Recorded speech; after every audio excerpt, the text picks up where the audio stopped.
এইটুকু বয়স থেকে নবীজি কারো হক মারেনি, বলবে না সুবহানাল্লাহ। শিক্ষা দিল।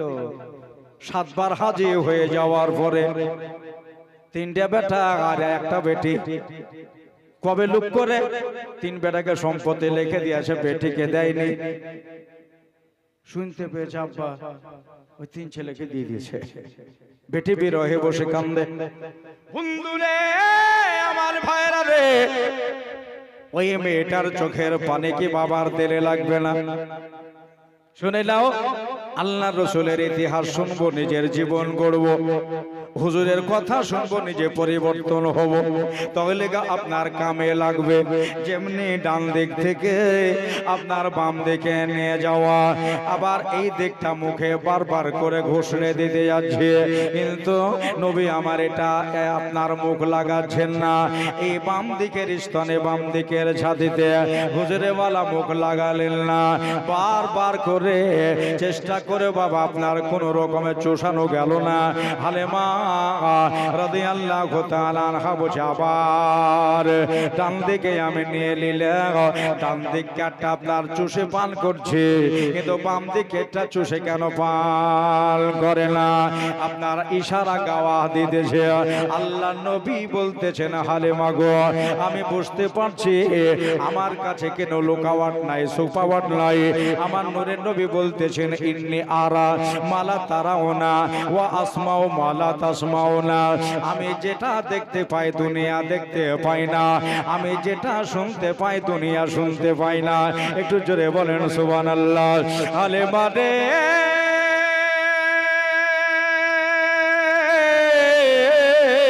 হালেমা আমি দেখতে পাচ্ছি তোমার একটা কাঁচা বেটায় আছে, একটা দুধের ছেলে আছে। আমি যদি এই দিকটা খেলি তাহলে পরে একটা হক মারা হবে। আমি ডান দিকটা বেছে নিলাম, তোমার ছেলের জন্য বাম দিকটা রেখে দিলাম। তোমার ছেলে বাম দিক খাবে আর আমি তোমার ডান দিক খাবো। এখানে একটা শিক্ষা পাওয়া গেল, হক মারতে হয় না। বন্ধুরা আমার, ভাইরা রে, আমার মা বোনেরা, হযরত হালিমা তুসাদিয়া বিশ্ব নবীকে রেশমে রুমাল দিয়ে জড়িয়ে নিয়ে এবার নিজের দেশে চলে যাবে। আমেনা, আমি তাহলে চলে যাচ্ছি তোমার ছেলেকে নিয়ে। মা হালিমা তুসাদিয়া বলতেছেন, আমি চলে যাচ্ছি। মা আমিনা বললেন, শোনো, তুমি চলে যাবা যাও, কিন্তু ছেলেটাকে আমার একটু দেখে শুনে রাখবা, কেননা ছেলের বাবা নাই, পৃথিবীতে ছেলের বাপ নাই। আমি তো দেখতে যেতে পারবো না, জানি না আমার ভাসুর আমার শ্বশুর দেখতে যাবে কিনা, আল্লাহ জানে কে তারে দেখতে যাবে। শোনো, সেরকম তোমাকে ঠকাবো না, তোমাকে টাকা পয়সা নিয়ে অসুবিধে হবে না। আমার বেটাটারে তুমি নিয়ে যাও, দেখবা তোমার বাড়িতে আল্লাহ তাআলার রহমতের নাজিল হবে। জোরে জোরে আল্লাহ তাআলার রহমতের নাজিল হবে। এই জন্য মা হালিমা আল্লাহর নবীকে আপনার বুকের উপরে সামনে ধরে নিয়ে রেশমে রুমাল দিয়ে জড়িয়ে নিয়ে এবার চলে যাচ্ছে ওই তো কাবাতুল্লাহর কাছে, কাবা শরীফের কাছে। নিজের আপন স্বামী দাঁড়িয়ে আছে, ওই জায়গায় ওর দাঁড়িয়ে আছে, ওই জায়গায় স্বামীও দাঁড়িয়ে আছে। ওনার স্বামী তো মনে মনে ভাবতেছে, আমার স্ত্রী গেল, আমার বিবি গেল, শুধু যাওয়াই হলো, কিন্তু ছেলে বোধহয় পাবে না। কেননা গ্রামের লোকের মুখে শুনলাম আর মক্কাতে ছেলে নাই। বন্ধুরে আমার মায়েরা রে, মা হালিমা তুসাদিয়া রাদিয়াল্লাহু তাআলা আনহা এবার নিজের স্বামীর কাছে চলে গেলেন। যেমনি চলে যাওয়া, জিজ্ঞাসা করলো, হালিমা সন্তানাদি পেয়েছো নাকি? বলে, আল্লাহ একটা মিলিয়েছে। জোরে বলেন সুবহানাল্লাহ। মিলিয়েছে? বলে, হ্যাঁ, একবার দেখাও ছেলেটা। হ্যাঁ, সব তো রেখে গেছে, হয়তো একেবারে খারাপ হবে। সব দেখে পছন্দ করে ভালো গলা নিয়ে চলে গেছে, আর খারাপটাই হয়তো রেগে গেছে। একটা বার আমাকে তোমার কোলের ছেলে দেখাও। হালেমা তো সাদিয়া মুখের কাপড়টাকে আলগা করে নিয়ে আমার বিশ্ব নবী মুস্তাফা আমার আমেনার লাগাল আমার আখেরি জাবানার পয়গম্বর তামাম পয়গম্বরের পয়গম্বর চারজন রাসূলের টিচার সারা বিশ্বের কমান্ডার আল্লাহর নবীকে একবার তেমনি আপনার আলগা করে মুখটাকে দেখিয়ে দেওয়া হলো। আরে হালিমার স্বামী তার নবীকে একবার দেখে নিয়ে সুবহানাল্লাহ ওইখানে দাঁড়িয়ে থাকতে পারলো না, তাড়াম করে জমিনে পড়ে অজ্ঞান হয়ে গেছে। মা হালিমা ছেলে কোলে নিয়ে মনে মনে ভাবতেছেন আল্লাহ গো এ কোন বিপদ হয়ে গেল, স্বামী নিচে পড়ে গেল অজ্ঞান হয়ে গেছে, ব্যাপারটাকে বুঝলাম না, তাহলে আমার স্বামীকে আর বাঁচবে না। কোলে শিশু আল্লাহ রসুলকে নিয়ে আপনার দাঁড়িয়ে রয়েছেন হালিমা। মিনিট 10 পরে ওনার স্বামী আবার শূন্য জ্ঞান থেকে জ্ঞানে ফিরল। জ্ঞানে ফেরার পরে উঠার পরে বলতেছেন হালিমা রে ও আমার বিবি সাহেবা বলেন কি বলতেছে? হালিমা এই ছেলেটাকে আমি একবার ভালো করে দেখতে চাই। বলে তুমি তো দেখিলে আবার কি ভালো দেখবা নাকি বলছেন? মিয়ার বিবি কোন সময় লেওদা, কোন সময় লেনদেন, মানে মজাক করে, কোন সময় লেনদেন। বন্ধুরে আমার ভাইয়েরা আমার মা বোনেরা, তুমি তো দেখলাই না আর মুখখানা, আবার তুমি কি দেখতে চাও? বলতেছেন বিবি একটা জিনিস দেখবো। তবে হালিমা বলতেছেন তুমি নিচে কেন পড়ে গেলা, অজ্ঞান কেন হয়ে গেলা, এটাকে কি আমাকে একবার বলবো? বলে বিবি রে বিবি এটাই তো বলার জন্য আল্লাহর নবীকে আমি দেখতে চাই। ছেলে নিয়ে এসেছো ভালো কথা, তবে আমি একটু পরীক্ষা করতে চাই এটা কোন জামানার নবী হতে পারে, একটা বার উল্টায়া দাও, মুখ আমি দেখতে চাই না। এই ছেলেটার পেছনটা একটু জামাটা আলগা করো, আমি ভালো করে পরীক্ষা করব। আল্লাহর নবীকে কোলের ওপরে ওভর করে নিয়ে আল্লাহর নবীর আপনার জামাটাকে পিরহানটাকে একটু আলগা করে নিয়ে নিজের স্বামীরে দেখাচ্ছে। হালিমার স্বামী বলতেছেন আল্লাহর কসম আমি নবী পাকের পিঠের মাঝখানে এমনি গোল হইয়া একটা নূরের চমক পেলাম, যেটাকে মুহরে নবুয়ত বলা হয়। জোরে বলেন সুবহানাল্লাহ। হালিমা রে হালিমা এটা অন্য কোনো মানুষ নয়, এটা হলো আখেরি জামানার পয়গম্বর। আল্লাহর কাছে দোয়া চাও আল্লাহ আমাদের এই নবীকে মিলিয়ে দিয়েছে। তুমি এই জায়গায় দাঁড়াও, আমি এখন আল্লাহ শুকরিয়ার জন্য এই কাবাকে সামনে করে নিয়ে আমি 2 রাকাত নামাজ পড়ব। শুকরিয়ার্থে বাবা 2 রাকাত নামাজ পড়া হলো। নামাজ পড়ে নিয়ে নিজের বিবিকে সঙ্গে করে নিয়ে নিজের বিবিকে উটের সামনে বসালো। বসাবার পরে নিজের স্বামী উটের পিছন দিকে বসলো। বসে গিয়ে এবার দেখা যাচ্ছে জীর্ণ শীর্ণ উঠনে, পায়ে পায়ে বাড়ি লাগা উঠনে, আর পায়ে বাড়ি লাগা না, আর বাবা জীর্ণ শীর্ণ লাগে না। আমার ভাইরা আমার মা বোনেরা হাজিরাতে হালিমা লাগামে টান দিয়ে দিল। ওই উঠনি একবারে তারও তাজা হয়ে গেছে। উঠনি হাঁটতে শুরু করলো, উঠনি সারা দিল। হালিমা গো আমার পিঠের ওপরে একটু ভালোভাবে বইস, কেন না এবারে ইস্পাহান দেশে ঘোড়ার মতো চলবে। ওর জোরে জোরে হাঁটতে শুরু করলো। চলে যায় চলে যায় চলে যায়, যেতে যেতে যেতে যেতে ওই যে দল তারা সন্তান দিলে আপনার মিডিল রাস্তায় দেখা, রাস্তার মাঝে দেখা, ওই দলকে ক্রস করে ওই দলকে পেছে ফেলে দিয়ে আমার হালিমার উঠনি আগে হয়ে গেছে। ওই যে মেয়েগুলো বসে ব্যাপার কি রে হরে মা কাজটা তো ভালো করনি কেন কি হলো বলে তোমার ওটা কার গুহালে বেঁধে দে তুমি অন্য জনার উট নিয়ে পালিয়ে এসেছো বুঝেছেন মা হারে মা বলেন আমি কারো উটনি চোরাইনি এটা আমারই উটনি বলল তোমার উটনি যাবার টাইমে হাঁটতে পারছিল না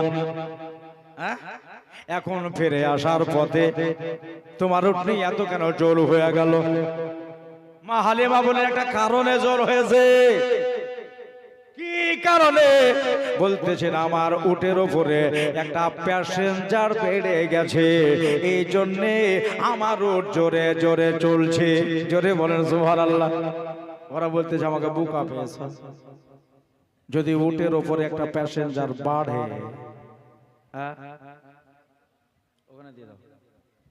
যদি একটা প্যাসেঞ্জার বাড়ে তাহলে পরে গাড়ি তো ভারী হবে নাকি বাবা যদি সাইকেলে একটার জায়গাতে তিনটা চড়িলে কম চলবে না তুমি এগুলো বুঝে আমাদেরকে বোকা পেয়েছো তিনটা প্যাসেঞ্জার তো গাড়ি একটু আস্তে চলবে তো আরো তো জোরে যাচ্ছে হালিমা বুঝে দুনিয়াবি প্যাসেঞ্জার লয় তাহলে এটা হলো জান্নাতি প্যাসেঞ্জার জোরে একবার সুবহানাল্লাহ বলতে হবে এটা হলো জান্নাতি প্যাসেঞ্জার কথা না বাড়িয়ে মা হালিমা তো সাদিয়া সোজা বাড়ি চলে গেলেন বাড়ি যাবার পরে আমার ভাইরা রে আমার মা বোনেরা আমার শিশু নবী আমার দয়ার নবী মায়ার নবীর জন্য আপনার একটা দোলনা টাঙানো হলো নিজের বেটার জন্য একটা দোলনা আল্লাহ নবীর জন্য একটা দোলনা এখন দুই ছেলে আমার দোলনাতে দোলবে কত ভালো লাগবে আমার দোলনা দুটা হিলবে আমাকে কত ভালো লাগবে এই জন্য আমার রাসূলুল্লাহকে দোলনায় শোয়া দিলেন শোয়া দেওয়ার পরে দোলনা চালিয়ে দিলেন সন্ধ্যা লেগে গেল সন্ধ্যা বেলাতে সুবহানাল্লাহ হালিমার ছাগলগুলো আজকে চিৎকার করে না হালিমার ছাগলগুলো আজকে জোরে জোরে জোরে আপনার কান্দে না কেন মনে হলো আল্লাহর নবী বাড়িতে এসেছেন আজ তায়েব নগরে রহমতের দুয়ার খুলেছে হালিমা তোমার ছাগলগুলা জানো সব মোটা তাজা হয়ে গেল রাত লেগে গেছে মা হালিমা দুই ছেলেকে আপনার দুগ্ধ পান করিয়ে দিয়ে আর স্বামী আর স্ত্রী ঘুমিয়ে গেছে হালিমার বেটে উম্মে সাইমা সেও আপনার শুয়ে গেছে রাত্রি 1টা বাজতেছে 1টার সময় হালিমার মেয়ে উম্মে সাইমা জেগেছে বাবা সাইমা জেগে গিয়ে দেখতেছে একটা নতুন মেহমান একটা নতুন জিনিস আমাদের বাড়িতে এসেছে একবার দেখি কেমন আছে দোলনায় শুয়ে আছে না দোলনায় ঘুমিয়ে গেছে না দোলনা থেকে পড়ে গেছে হাত নিচে হয়ে গেছে না পা নিচে হয়ে গেছে একটা বার দেখি আল্লাহর নবীর দিকে আপনার যেমনি তাকিয়েছে সাইমা দেখতেছেন নবী রাতের বেলায় ঘুমায় নাই নবীজি রাতের বেলায় খেলছে কিসের সাথে খেলছে সাইমা বলল আল্লাহর নবী রাতের বেলাতে চাঁদের সাথে খেলছে মুহিব্বের আমার মোহব্বতের রাসূল যারা করেন একবার জোরে বলতে হবে সুবহানাল্লাহ মাশাআল্লাহ আল্লাহর নবী রাতের বেলাতে ওই চাঁদের সাথে যেন খেলতেছে উঙ্গলিটা যেদিকে ঘোরায় আপনার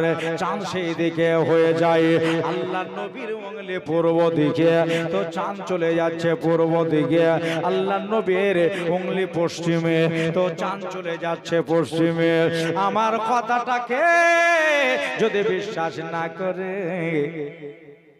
এই জন্য রাতের বেলাতে আমি আমার মাকে ডাকলাম আমার বাবাকে ডাকলাম, মা বাবাকে ডেকে আমি যেন দেখিয়ে দিলাম, মাগো এমন একটা ছেলে পেয়েছো, অলৌকিক কথা, অলৌকিক ঘটনা এখন নবীজির কাছে থেকে বাবা বলেন সুবহানাল্লাহ।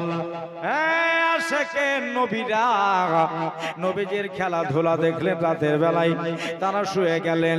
ভাইরা আমার দাদারা আল্লাহর নবী সাল্লাল্লাহু আলাইহি সাল্লাম এই হালেমার বাড়িতে 3টা বছর কাটালেন। এখান থেকে ছাগল চড়াতে যাওয়া, নবীজির আপনার সিনা জাগ হওয়া, আল্লাহর নবী সাল্লাল্লাহু আলাইহি সাল্লাম আগে আপনার বাঘে নিয়ে যাওয়া, সব ঘটনা আপনাদের জানা। তবে একটা জিনিসে বড় দয়া দুঃখ লাগে, একটা জিনিস শুনলে বড় মায়া লাগে। নবী আমার গেলেন তায়েফে, অন্য অন্য ছেলেদের মা, অন্য ছেলেদের বাবা, অন্য ছেলেদের দাদারা যারা তায়েফ নগরে ছেলেরা এসেছে, তারা কেউ 5 বার দেখা হয়ে গেছে, কাউকে 3 বার দেখা হয়েছে, কিন্তু আমার নবীকে কেউ দেখতে আসেনি। এই জন্য আমার নবীজির বাপ দুনিয়াতে নাই গো নাই, আমার বিশ্ব নবীর আব্বা পৃথিবীতে নাই। সুবহানাল্লাহ। আমার আমেনা রাদিয়াল্লাহু তাআলা আনহা বাড়িতে বসে বসে 2 নয়নের পানি ঝরাচ্ছে। এই জন্য ওর বাবা থাকলে এতদিন 5 বার দেখা হয়ে যেত। এই যে চোখের পানি ঝরিয়ে মা আমেনা কাঁদছে, ইতিমধ্যে আব্দুল মুত্তালিব গৃহের ভেতরে ঢুকে গেল। ঢুকে যাওয়ার পরে বলতেছেন, আমেনা কান্দো কেন? কি হয়েছে? কিসের জন্য কান্দো? কেউ কে তোমারে কিছু বলেছে? হযরতে আমিনা বলেন, আব্বাজান আমারে কে কি বলবে? আমি কুরাইশি নেতার বৌমা। সুবহানাল্লাহ। বলে আমাকে কে চোখ রাঙাবে? কুরাইশি নেতা বাবা গো, এই জন্য আজকে একটু মন খারাপ। বলে কিসের জন্য? বলে আপনার পোতা গেল, এই দেখেন 6 মাস হয়ে গেল, কিন্তু একজনও এখন পর্যন্ত দেখতে গেল না। অন্য ছেলেদের সবাই তো দেখে এসেছে 2 বার 5 বার 7 বার, কিন্তু আপনার পোতাকে কেউ গেল না। ওর বাবা নাই বলে কি বাপ চাচাকে হয়ে যাবে না? জানাবে আব্দুল মুত্তালিব বললেন, মা গো কথা ঠিকই বলেছ, আমারই তো মন কেমন হয়ে গেল। আমার দাদারা, আমার মা বোনেরা বলতেছে আজকে আমি আমার বেটা আব্বাসকে নবীকে দেখতে বাড়াবো। আব্বাসকে ডেকে বলা হলো, আব্বাস রে যা আজকে এতিম মুহাম্মদ সাল্লাল্লাহু আলাইহি সাল্লামকে একবার দেখে আয়। আব্বাস বললেন, আব্বু ঠিকই বলেছেন, আমার দয়ার নবী, আমার ময়ার নবী সাল্লাল্লাহু আলাইহি সাল্লামকে আমি দেখতে যাব। ওই যে উঠে চড়ে নিয়ে হাতে একটা তলোয়ার ধারণ করে আপনার চলছে জানাবে আব্বাস। মক্কা থেকে তায়েফ পৌঁছিয়া গেল। তায়েফ পৌঁছে যাওয়ার পরে জিজ্ঞাসা করলো, হালেমার বাড়ি কোথায়? আব্বাস বলছে, হালেমার বাড়ি কোথায়? গ্রামের মেয়েরা দেখিয়ে দিলেন, এটাই হলো আমা হালেমার বাড়ি, কিন্তু আপনার দরজাতে যেন তালা বন্ধ আছে, দরজায় তালা বন্ধ আছে। বলল, ও দেশের মেয়েরা রে, হালেমা কি বাড়িতে নাই? তারা বলল, হালেমা তো বাড়িতে নাই, হালেমা ছাগল চড়াতে গেছে। একটা মোড়া দিল তারা হালেমার দরজার সামনে। মোড়া নিয়ে বাবা বসে গেল, দেখি কখন আসবে। নবীকে না দেখে যাও না, আমাদের ভাতিজাকে না দেখে আমি মক্কায় ফিরবো না। তবে আব্বাস বলছে, আমি হালেমার দরজায় ভেতর থেকে আপনার দেখা যাচ্ছে দরজার ফাঁক দিয়ে 2টা দোলনা টাঙ্গায় আছে। 2 দোলনাতে কিন্তু 2 ছেলে ছেলে শুয়ে আছে। তাকিয়ে দেখলাম দোলনা আলো করে আমার ভাতিজা শুয়ে আছে। মন খারাপ হয়ে গেল, আমার ভিতর খারাপ হয়ে গেল। আল্লাহ গো, আমার হালেমা আমাদের ছেলেটাকে নিয়ে এসেছে মেরে ফেলার জন্য, না লালন পালন করার জন্য। বাড়িতে কেউ নাই রে, কেউ নাই। দোলনায় সময় দিয়ে হালিমা সারাদিন ধরে এদিকে ছাগল চড়িয়ে বেড়াবে আর দোলনায় ছেলে পড়ে পড়ে কাঁদবে। একটা বাচ্চাও যদি বসিয়ে যায়, একটা ছেলে যদি বসিয়ে যায়, অন্তত দোলনাটা তো চালাতে পারে। এই জন্য পাকায় একটা নিয়াত করলো। দাদা আমার দিদিরা নিয়াতটা কি করলো যে হালেমা যখন আসবে হালেমাকে কেটে ফেলবো, সবাই করে দিয়া আমাদের ভাতিজাকে তুলে নিয়ে আজ বাড়ি চলে যাব। সুবহানাল্লাহ। এই নিয়াত করে বসে আছে। হালেমা রে তুই আর বাঁচলি না, বসে রয়েছি।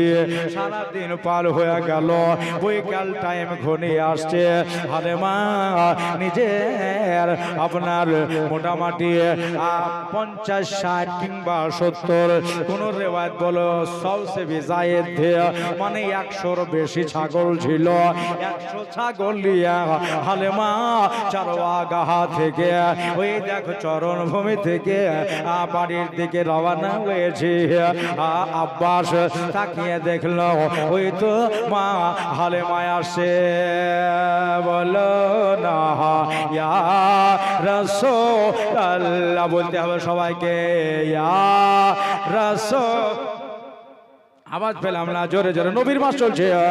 আর একবার ইয়া আল্লাহ তুমি কবুল করে লিও। নবীকে ডাকে, বলো না ইয়া মাশাআল্লাহ। একটু তো উঠিছে আওয়াজটা, লজ্জা লজ্জা করছে। বলবে জোরে জোরে ইয়া আল্লাহ সকলের আরজি কবুল করো। দেখিতে গুম্বাদে খাজরা ডেকে নাও ইয়া, ঠিক ঠিক ঠিক বলো না ইয়া রাসূলুল্লাহ। দেখিতে গুম্বাদে খাজরা ডেকে নাও ইয়া রাসূলুল্লাহ। দেখে ও দুই নয়নেতে মদিনা দেখে ও দুই নয়নেতে মদিনা ইয়া রাসূলুল্লাহ। যারা যারা নবে পাকের রওজায়ে হাজিরে দিল, জোরে সুবহানাল্লাহ বলে। যারা যারা নবে পাকের রওজায়ে হাজিরে দিল, যারা যারা নবী পাকের রওজায়ে হাজিরে দিল, শাফাত ওয়াজিব তাদের উপর ঘোষণা লা বলো না ইয়া রাসূলুল্লাহ। দেখিব ইয়া রাসূলুল্লাহ নবীজির দিদারের আশায় কত না রাত কেটে যায়, নবী গো দিন কেটে যায়। নবীজির দিদারের আশায় কত না রাত কেটে যায়, স্বপ্নে তে দেখা দিতে এসো না। স্বপনে তে দেখা দিতে সোনা ইয়া রাসূলুল্লাহ দেখিতে গুম্বাতে খজরা ডেকে নাও ইয়া লা দেখিব দুই নয়নে তে মদিনা লাল্লাহ আকবার ইয়া রাসূলুল্লাহ আল্লাহুম্মা সাল্লি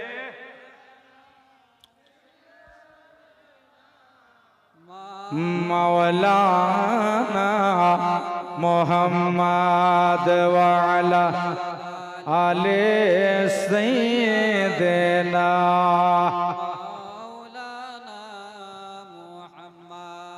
صلی علی محمد محمد ہر دم زبان سے نکالو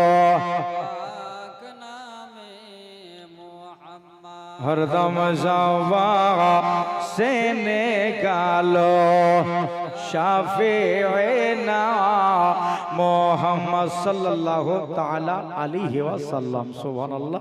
ওই দেখেন হালিমা চলে এসেছে আর এদিকে আব্বাস উলঙ্গ তলোয়ারকে একবারে হাওয়ার উপরে উঠিয়েছে। তো আজকে দাদা হালিমা বলছে কি ব্যাপার, এ তো নবীর চাচা এসেছে দেখেই তো কাটিং শুটিং এ বুঝতে পারছি, কিন্তু তলোয়ার কেন খাড়া করছে সন্দেহ লাগবে না? আর আমার দিকে শুষে চলে আসছে মানে কি? জানাবে আব্বাস বলতেছেন হালিমা আজকে তোমার জীবনের শেষ খেলা। কেন কি হলো গো? আমি তো এক জায়গা থেকে আসছি, ছাগল চড়িয়ে আসছি, আর ভাই তুমি কখন এসেছো আমি তা তো জানি না। তা কি ব্যাপার? তলোয়ারের এরকম ওয়ার হবে, তলোয়ারের আঘাত হবে, একটু বুঝিয়ে কথাটা কি বলা যাবে? আব্বাস বলছে কেন তুমি বুঝতে পারছো না? ছেলে দোলনাতে রেখে দিয়ে চলে গেছো, এখন সারা দিন তুমি ছাগল চড়িয়ে বেড়াবা আর এদিকে ছেলে দোলনায় পড়ে থাকবে। এখন পড়ে গেল না, তার গায়ে পিঁপড়ে লাগলো না, সে কাঁদলো। ছেলে যদি রেখেও যাও, একটা বাচ্চা ছেলে যদিও রেখে যাও, তাও তো দোলনাটা চালাবে। কেউ আছে ভিতরে? এটাই তোমার নীতি। তাই আমি একটা নিয়াত করেছি, আজকে তোমাকে কাটবো আর জবাহ করে তোমাকে কতল করে হত্যা করে নবীকে তুলে নিয়ে বাড়ি চলে যাবো। জোরে বলেন সুবহানাল্লাহ। এটাই আমার নিয়াত। হালিমা তো সাদিয়া বলছে এত রাগ, ইস্যুটা কি, কারণটা কি? তো জানাবে আব্বাস বলতেছে যদি দোলনাটা অন্তত চলতো তাও তুমি বাঁচতে। তো হালিমা তো সাদিয়া বলছে দোলনা তো চলছে। আর আব্বাস তখন থেকে বসে তাকিয়ে তাকিয়ে দেখছে দোলনা বন্ধ আছে। দোলনা বন্ধ আছে আর হালিমা এসে চাট করে বলছে না দোলনা তো চলছে। খোলো তালা, দরজা দিয়ে তালা মারা আছে। যদি দোলনা চলে তুমি বেশি গেলা, যদি দোলনা বন্ধ থাকে তাহলে তুমি মরে গেলে। ঠিক আছে তাই হলো, তোমার কথাই হলো। এমনি করে আঁচল থেকে বাবা চাবিটাকে টান দিয়ে টেনে নিয়ে তালার ভেতরে ভরে দিয়েছে। যেমনি তালার ভেতরে ভরে দেওয়া, আমার রব্বে জুল জালাল জোশ মে আ গায়ে। জোরে বলেন, আর একবার বলেন সুবহানাল্লাহ। কি বলছেন মাওলা? জিবরিল রে এখন তুমি কোথায়? বলে আল্লাহ আমি সিদরাতুল মুনতাহায়, নিজের জায়গায় আছি। আমার আল্লাহ বলছেন জিবরিল এখনি এই অবস্থায় নবীজির দোলনা চালাইতে হবে। আর একবার কি বলা যাবে না সুবহানাল্লাহ? মাটি থেকে একটা আকাশের দূরত্ব 9,30,00,000 মাইল দূর, আর আকাশ থেকে আর এক আকাশ 9,30,00,000 মাইল দূর।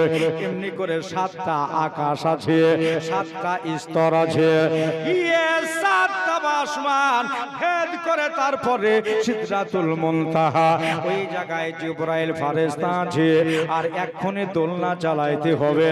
আমার আল্লাহ তাআলা বলতেছেন জিবরাইল তালায় চাবি করে দিয়েছে, আর নবীর দুধ মাতা তালা চাবি করে দিয়েছে আমার আল্লাহর রসুলের দুধ মাতা।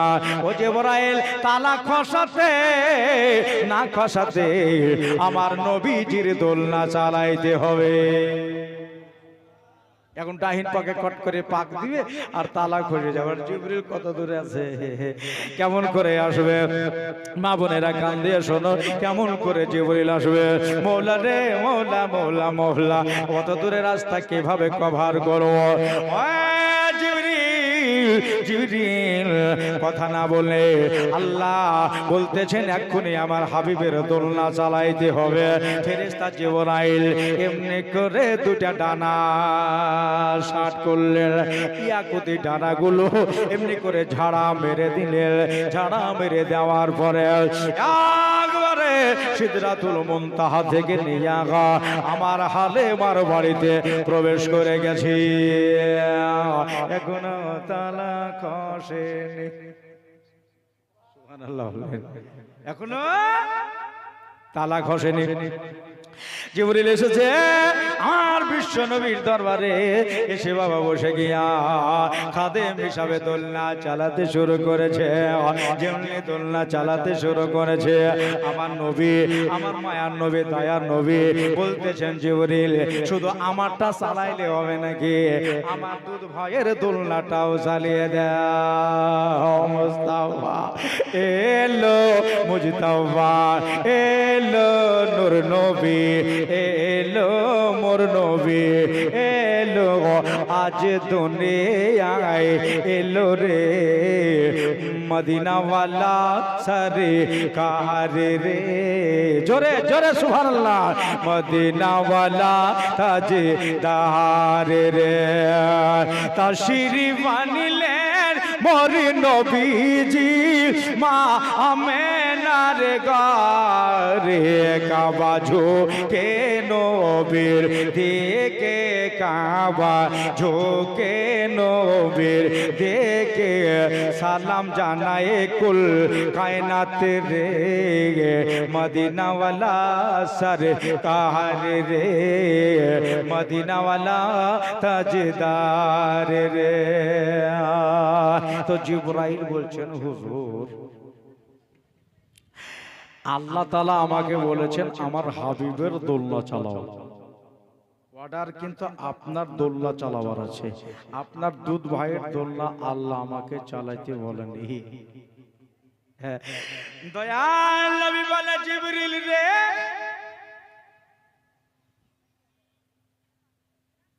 আমার দিকে রুজু করো, আমি যেটা বলি মনে করো এটা আল্লাহরই বলা। জিবরিল তোমার নবীর কথা নয়, আল্লাহর কথা। এই জন্য আমার আলা হযরত বলতেছেন মুহাম্মদ খোদা नहीं বলকে খোদা সে জুদা नहीं। জোরে বলেন সুবহানাল্লাহ। বন্ধুরে জিবরিল ফেরেশতাকে বলতেছেন আমি রাসূল বলছি, আমি আমিনার বেটা বলছি, যদি আল্লাহ তোমারে কিছু বলে আমি আল্লাহর সাথে কথা বলবো। আমি বলছি আমার দুধ ভাইয়ের দোলনা চালিয়ে দে। কেন হালেমার মনে যে একটা দুঃখ হয়ে যাবে যে এটা চলছে আর ওটা চলছে না। হযরত জিবরাইল সাইয়্যিদুল মালায়েকা तमाम ফেরেশতাদের সরদার, ইনি কিন্তু ওটা দোলনাও চালিয়ে দিল। কেন না আদম নবীকে সিজদা করতে বলা হলো, সবাই হুড়মুড় করে সিজদায় পড়ে গেল। একজন সিজদা করল না, তো আর গলাতে নালকে ত্বক পড়ে গেল। গলায় আজও ঝুললো, কালো ঝুললো।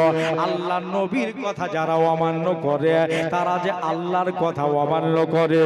ইয়া চললে আল্লাহ নবীর কথা মোতাবেক দুটা দোলনায় চলছে। এবার তালা খসে গেল, খুব খেয়াল, দরজা খোলা বললে, দরজা খোলার পরে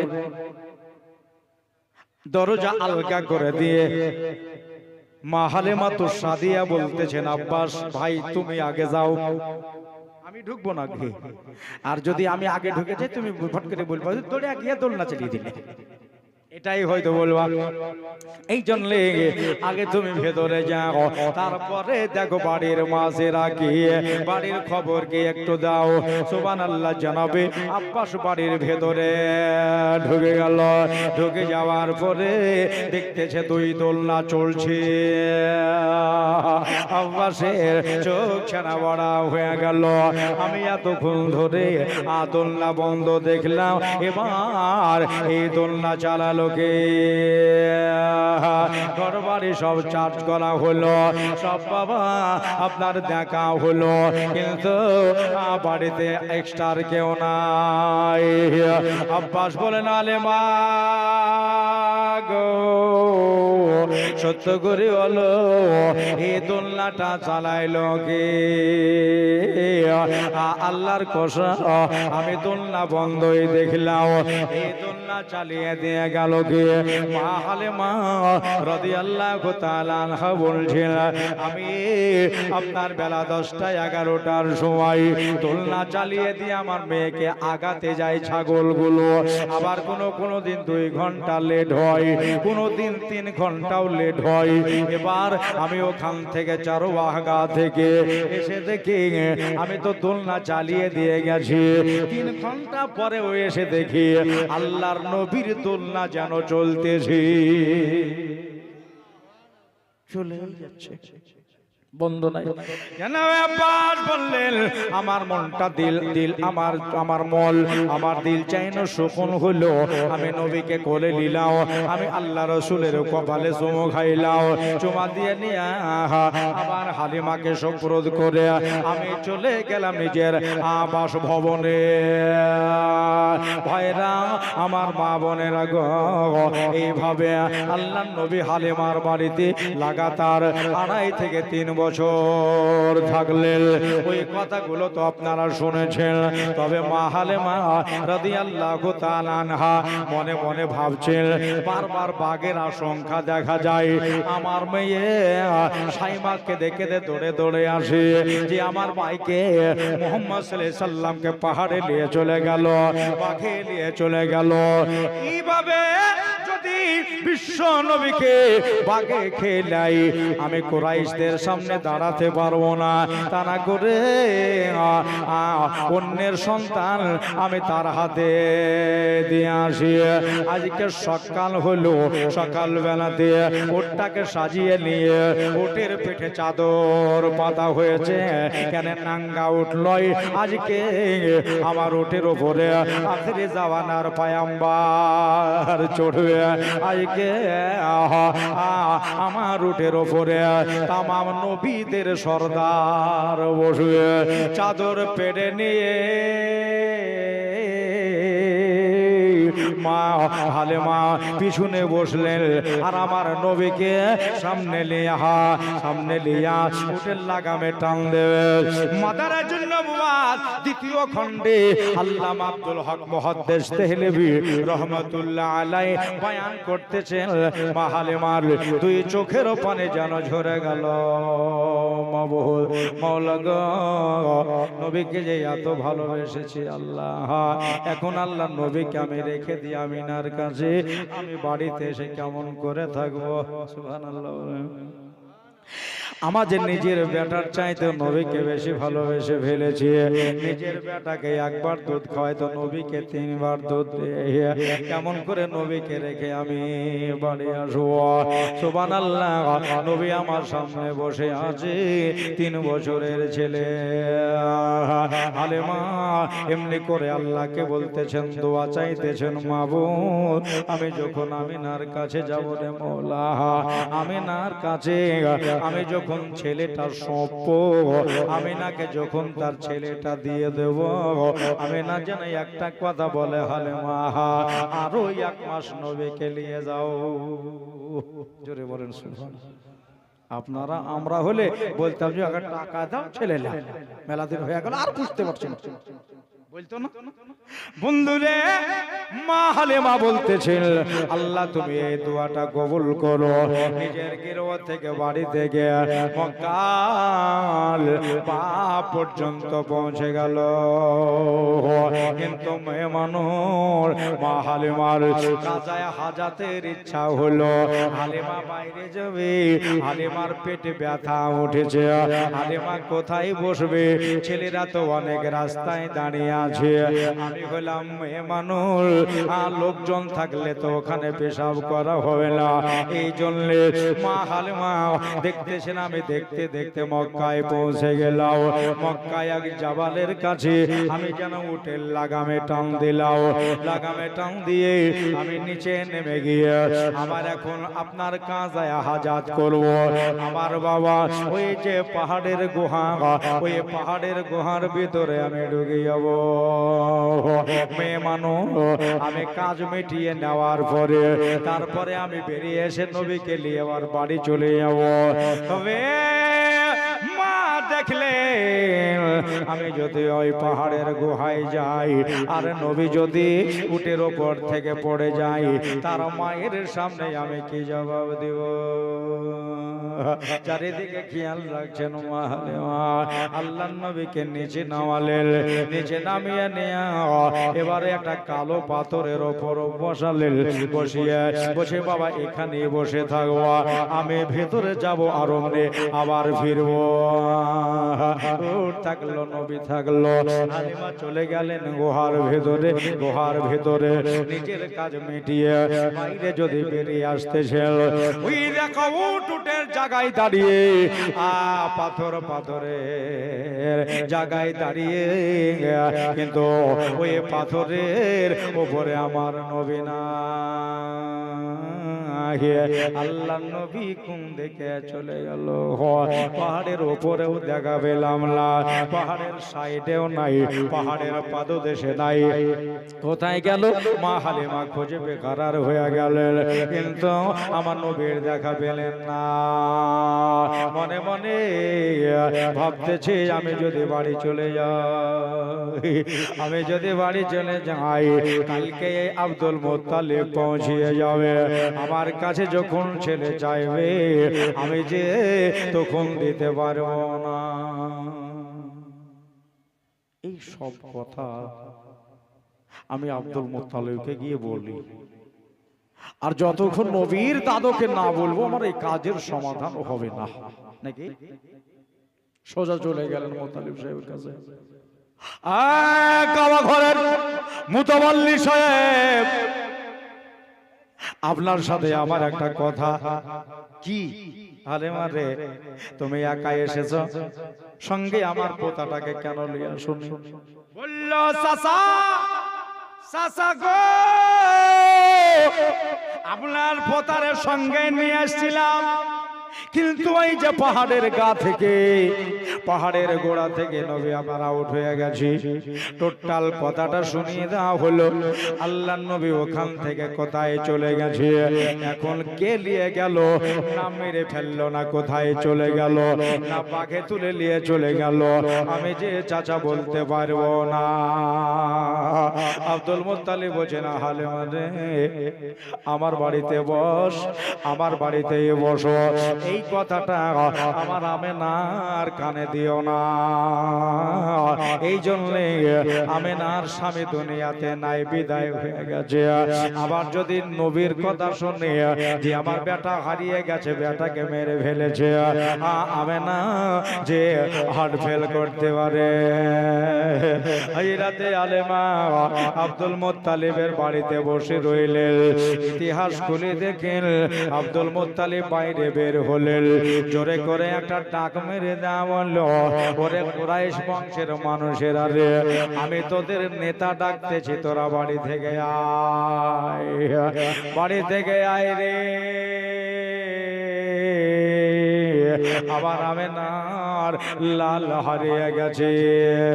কুরাইশেরা যেমনে শুনে নেওয়া বাড়ি থেকে সবাই বেরিয়ে চলে আসলো, বলল ওগো আমাদের প্রণেতা, আমরা এখন কি করতে পারি?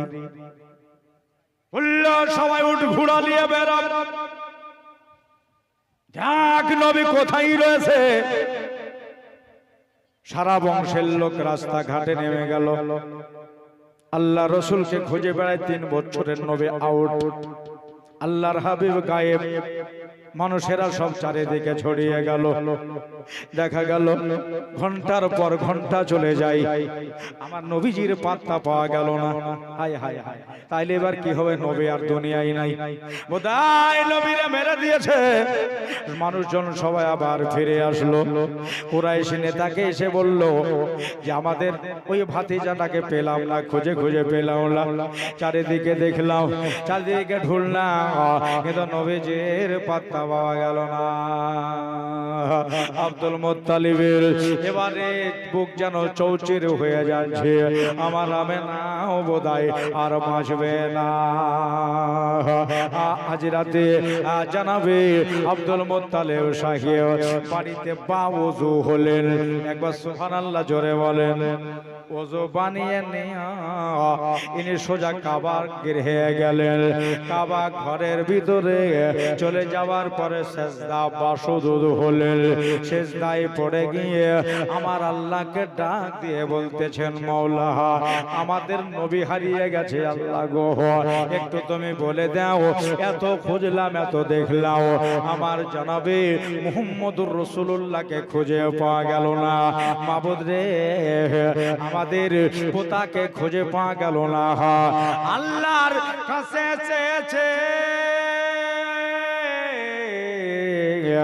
আমার আল্লাহ তাআলা, এবারে গায়েবানা আওয়াজ দিয়ে বলতেছে, মনে হলো কে যেন কাবা শরীফের ছাদের উপরে আসার ফলে বলতেছেন, ও আব্দুল মুত্তালিব চলে যাও সোজা ওই জাবালের কাছে। সোজা রাস্তাটা চলে গেল দারুন নাদুয়ার দিকে। ওই দারুন নাদুয়া যেতে হবে না, আগে দেখবা একটা খেজুরের গাছ আছে, ওই খেজুরের গাছে হেলান দিয়ে তোমার 3 বছরের পোতা উম্মতের জন্য কাঁদতেছে।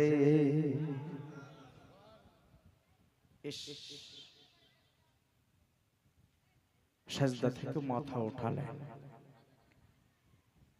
130 কিংবা 32 বছরের আব্দুল মুত্তালিব সোজা বাড়ি চলে গেল। বাড়ি যাওয়ার পরে নিজে উঠ বার করে উঠে আরোহণ হলেন, ওই রাস্তা ধরলেন যে রাস্তার কথা আমি কাবাতুল্লাহতে শুনলাম।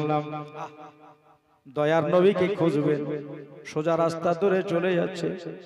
কিছু দূর যাওয়ার পরে দেখতেছেন বাম সাইডে 3 বছরের পয়গম্বরে দোজাহা এমনি করে হাত তুলে খেজুর গাছে হিলানা দিয়ে 2 চোখের পানি ঝরিয়ে কাঁদতেছে, মাবুদ গো আমার গুনাহগার উম্মতকে তুমি ক্ষমা করে দিও আল্লাহ।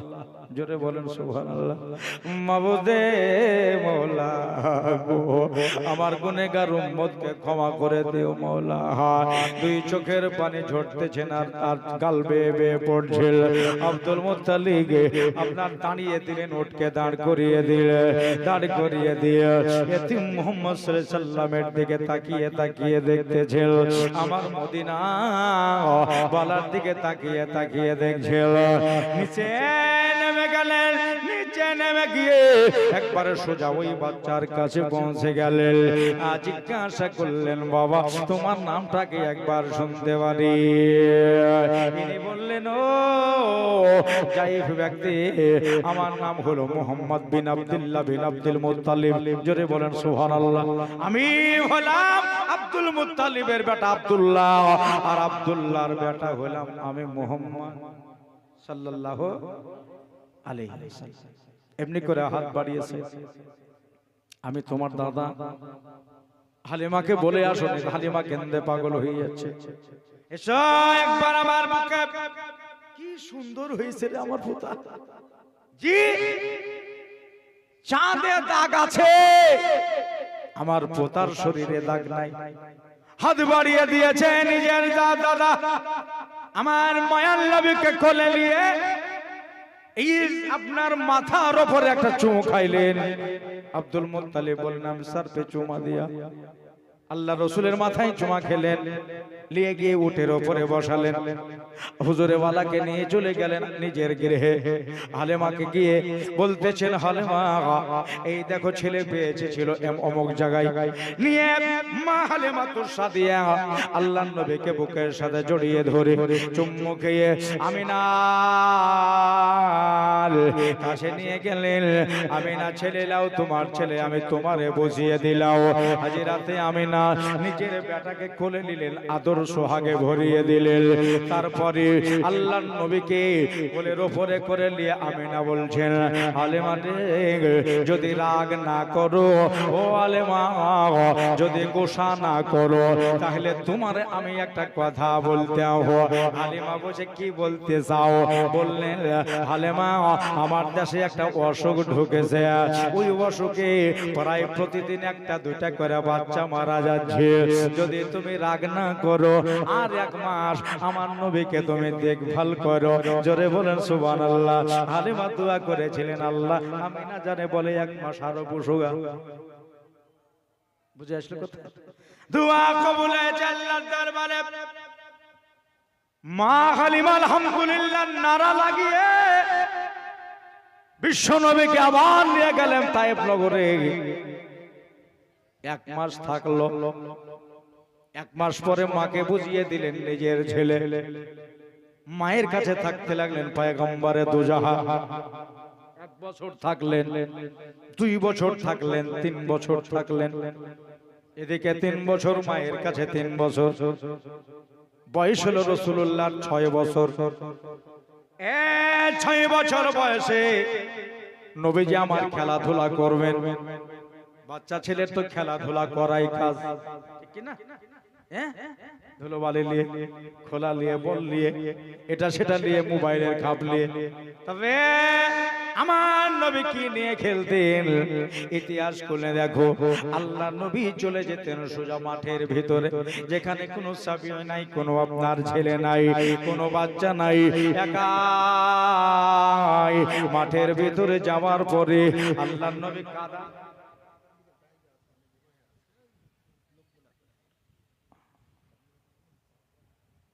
জি ওই মায়েরা যারা দাঁড়িয়ে আছেন জায়গা নাই, সামনে একটু জায়গা আছে, একটু দয়া করে চলে আসেন না সামনে। যে সমস্ত ভাইরা আছেন দাঁড়িয়ে ওনারাও বসে যান, যতটুকু মন চাইবে বসে শুনেন, তারপরে যখন চলে যেতে মন চাইবে চলে যাবেন, আপনার কেউ বাধা দিবে না। যারা দাঁড়িয়ে আছেন ওখানেই দরকার হলে বসে যান। মায়েরা আপনারা এদিকে চলে আসেন। জি যে কমিটি ছিল না ওখানে, একটা কমিটি দেখিয়ে তো ভরে দিতে পারে, ওই তো কমিটি আছে তো ছেলেবেলে লিয়ে ওই সাইডে লিয়ে যান। এখানে একটু শুধু জায়গা আছে, 10টা মহিলা আটবে, কিন্তু 20টা মেয়ে ছেলে তো পেছুই দাঁড়িয়ে আছে। এদের জায়গা ফুল, মানে জায়গা ওদের ছোট হয়েছে। ওদিকে যদি তিরপল টাঙার ব্যবস্থা থাকে তো তিরপল পড়ে দাও। দরুদ শরীফ পড়েন, আল্লাহুম্মা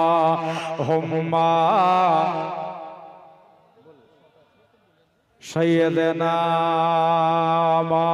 মাওলানা মুহাম্মদ ওয়া আলা আলিহি মাওলানা মুহাম্মদ সাল্লি আলা মুহাম্মাদিন সাল্লাল্লাহু আলা মুহাম্মদ হরদম জাবা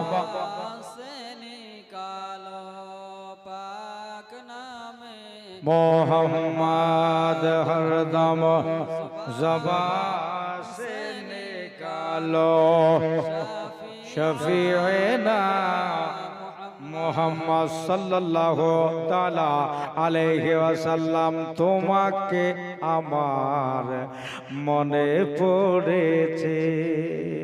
3 বছর পর গজলটা আজকে গাছে রিকোয়েস্ট করে লিখি। এখন তো নতুন নতুন গজল লিখেছি, সেগুলাই পড়ছি। তো কোথায় কে আছে শুনবে, আর কমিটির তরফ থেকে গজলটা পড়তে বলা হয়েছে। সুবহানাল্লাহ। কমিটি দিল না কে দিল সেটা মেয়ে ছেলেতে মেয়ের মায়েরাই দিবে টাকা বেশি কেন নবী পাকের এটা প্রোগ্রামটা খাস করে জাশনে ঈদে মিলাদুন নবী উপলক্ষে মানে এর আগে প্রোগ্রামটা ছিল বৃষ্টির জন্য ওয়েদার খারাপের জন্য চেঞ্জ হয়েছে কাদা কাদা ছিল তাই পাল্টে আজকের ডেট হয়েছে দোস্ত বুজুর্গ আমার কেউ যদি মনে ভাবেন 10-20 নবীর মজলিসে দিব 50-100 যারা দিবেন মা বোনেরা আপনারা সবাই দিতে পারেন কারো কাছে জোর নাই জবরদস্তি নাই নবীর মাহফিলে দিলে পারে আল্লাহ রসুল খুশি হয় আর রসুল খুশি হলে আমার আল্লাহ খুশি হয় বলেন সুবহানাল্লাহ হাদিস শরীফে লিখতেছেন আবু বকর সিদ্দিক বলতেছেন জশ্নে ঈদে মিলাদুন নবীতে কেউ যদি 1 টাকা দান করে তো আল্লাহকে কিয়ামতের দিন আমি আবু বকর বলবো যে আল্লাহ ওই 1 টাকা দান করা লোকটাকে আল্লাহ তুমি জান্নাত দিয়ে দিও ফারুক আজম বলতেছেন কেউ যদি 2 দিরহাম নবীর মজলিসে দেয় আমি আল্লাহকে বলবো আল্লাহ ওকেও তুমি জান্নাতে দিও তাহলে নেকি নিজের মৃত বাবা মা নামে দিবেন 50-100 যে যতটুকু 10-20 যা পারবেন দিবেন মা বোনেরা আপনারা দিবেন গজলটা শুনেলেন তারপরে ইনশাআল্লাহ আবার আমি ওই জীবনে শুরু করে দেব সুবহানাল্লাহ আমার বিশ্ব নবীর এবার মর্মান্তিক ঘটনা নবী পাকের এবার ওই মায়ের ঘটনা ইনশাআল্লাহ একটু শুনিয়ে তারপরে আবার বক্তা চলে আসবে আপনাদের সম্মুখে প্রায় 11টা পর্যন্ত আমাকে বলতে হবে 11টা বাজলেই আপনাদের কাছ থেকে বিদায় নেব মানে 11টা বাজতেই যাচ্ছে সুবহানাল্লাহ সুবহানাল্লাহ ইয়া মগে ওতে মজা রে তোমার তারা যেন নূর হয়ে ঝরেছে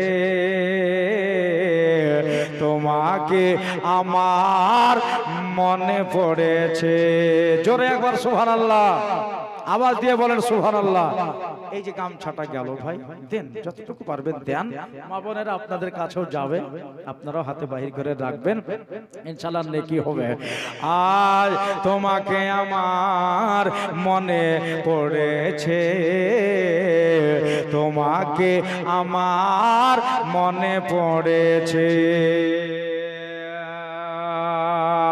তুমি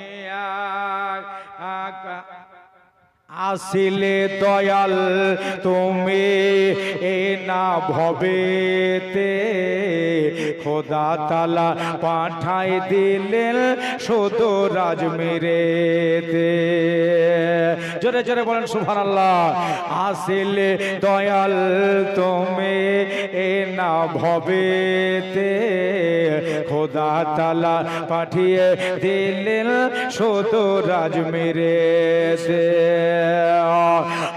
আয় ভক্তরা তোমার নামে